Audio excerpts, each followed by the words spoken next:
Welcome to the Rock Your Class Math Minute, brought to you by me, your host, Etienne, with ideas and strategies taken from and inspired by the #1 best-selling book, Rock Your Class. Get ready for today's Math Minute topic.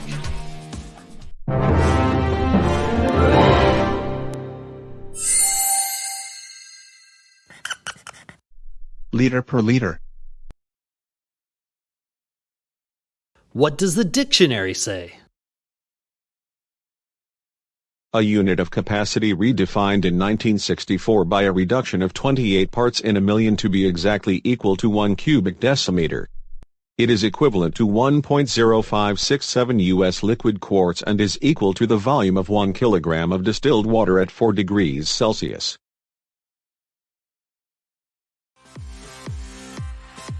Math rap.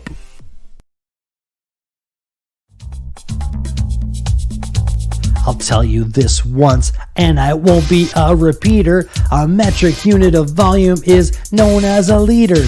A liter's a big winner, but its symbol's an L. It's used to measure liquids in jars, cans, or wells.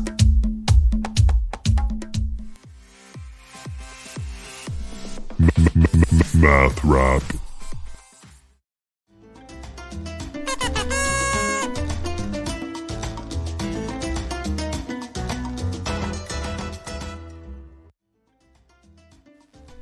What metric unit letter is most represented by all the others?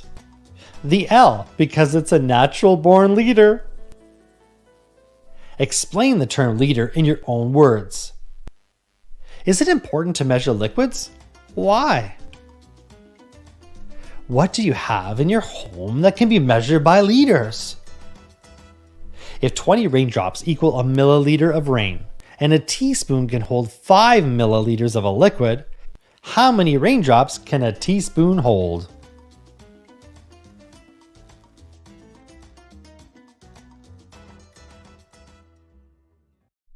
Now it's your turn for some inspection and reflection. You can rewind, rewatch, and pause any part of today's Math Minute. Complete the activity tool, then share your ideas with a partner, in a small group, or with the entire class. Enjoy exploring and discussing today's Rock Your Class Math Minute. May all your math minutes rock!